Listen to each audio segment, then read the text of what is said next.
69 ministérios, troca de cargos, barganhas, tudo isso é cleptocracia. Então, o Brasil vive uma cleptocracia. E quando a barganha não vem, porque a ganância do cleptocrata é muito grande, mas o orçamento é curto.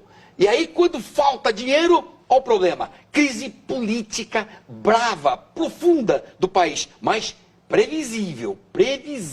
Aqui mesmo, nós já falamos várias vezes dessa crise. Jorge da Cunha Lima, boa noite. Eu sei que você, nas suas ponderações, como é que você vê essa relação aí, Congresso e o presidente, o governo? Primeiro, a veemência do Luiz Flávio não é puramente teatral, é uma veemência de conteúdo.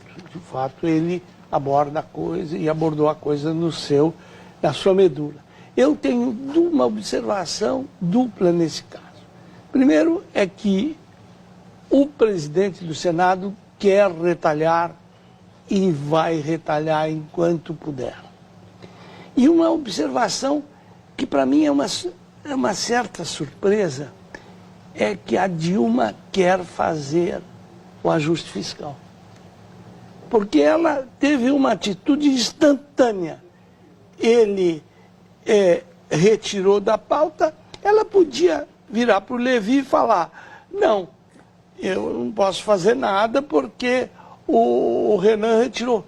Ao contrário, ela endossou a medida e mandou um decreto de lei com uma urgência especial, o que faz com que essa coisa seja examinada imediatamente e, se aprovada, tenha vigência imediata. Então, são duas nuances dentro da sua ferocidade que eu observo. O Renan está aí para brigar ou para cobrar alto e a Dilma demonstrou que ela quer o ajuste fiscal. Nós destacamos, você sabe quantos nomes chegaram? A lista chegou agora no Supremo. Você tem uma ideia de quantos nomes ou não? Está entre 35 e 40. Eu vou te falar exatamente quantos nomes daqui a pouco, já. Em troca de... eu queria só saber um negócio de você, que a reportagem mostrou também essa questão aí. Te dou 10 milhões e você vota os meus projetos. Como é que você vê essa troca de bondades no Congresso? Isso é da estrutura do sistema nosso de democracia, que é o presidencialismo de coalizão. Se é coalizão, eu preciso do apoio das pessoas. E o político não tem outra linguagem que não seja pedir dinheiro, porque ele não é reeleito sem dinheiro. É impossível no Brasil, com exceções que cabem numa mão, o político ser eleito no Brasil, reeleito sem dinheiro. É quase que impossível. Mas aí ele não pensa em governar, ele pensa só em ser reeleito. Ser reeleito e se manter no poder. Porque se você está no poder, e se o poder rola muito dinheiro, claro que se você está no poder, as coisas podem acontecer em seu benefício. Então pensa no poder e também, claro, no benefício pessoal, né? O Supremo Tribunal Federal acaba de receber a lista do Procurador da República com 54 nomes de políticos. 54 nomes de políticos. O ministro Teori Zavascki, do Supremo Tribunal Federal, vai analisar os nomes entregues pelo Procurador-Geral da República, um a um, antes de quebrar o sigilo. Rodrigo Janot falou da investigação dos políticos envolvidos a um grupo de manifestantes, concentrado em frente à Procuradoria-Geral da República.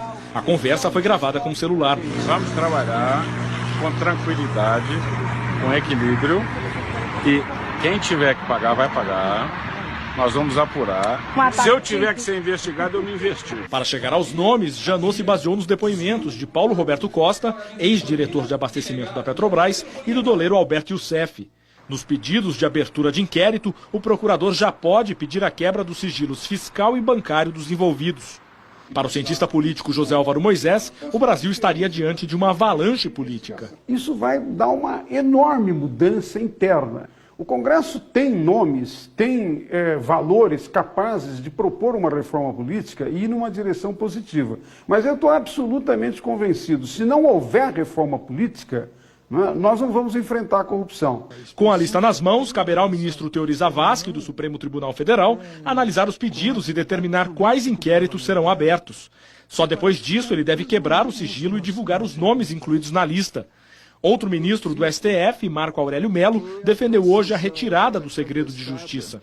Entre os políticos citados por Paulo Roberto Costa na delação premiada e que podem estar na lista de Rodrigo Janot, aparecem o presidente do Senado, Renan Calheiros, do PMDB de Alagoas, a senadora Gleisi Hoffmann, do PT do Paraná, e Ciro Nogueira, senador e presidente nacional do PP.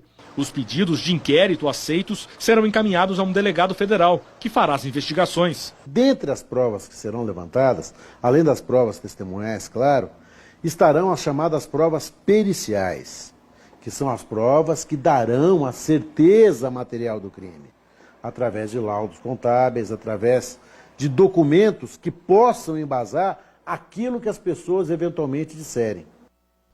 O presidente do Senado, Renan Calheiros, disse que não vai comentar a possível inclusão na lista. A senadora Gleisi Hoffmann declarou que não tem nada a temer sobre a investigação e que os sigilos fiscal, bancário e telefônico dela estão à disposição da Justiça, e o senador Ciro Nogueira prometeu renunciar se surgir alguma prova contra ele na Operação Lava Jato. É essa danada da expectativa em relação a essa lista, né, Cunha Lima? Eu acho que essa lista nos leva a uma reflexão sobre a burrice da covardia.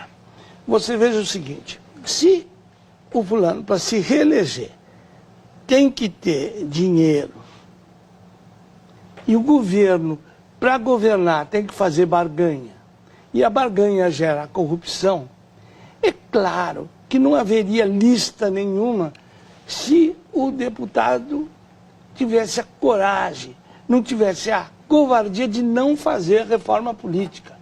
Já passaram aí diversos governos, não sai reforma política por covardia, covardia burra. Porque uma covardia conveniente às vezes leva a soluções melhores. Então é o seguinte, nós estamos criando um círculo vicioso que vai levar para o buraco até os aproveitadores. Quer dizer, essa lista é a prova de que o sistema de barganha não funciona, leva mesmo à corrupção, e essa corrupção, e aí eu estou com o Moisés, essa corrupção é uma reforma política, mas não aquela reforma política acanhada proposta pelo Temer, e eu tive a ocasião de falar isso pessoalmente ao Temer. Falei, Temer, essa reforma política que você propôs é muito acanhada, não resolve a metade de nada. E a reforma política que o governo às vezes finge que vai mandar. Olha, o Gabriel P. aqui pelo Twitter, não vai ter reforma política porque os financiadores de campanha não aprovam. Isso é fato. E a grande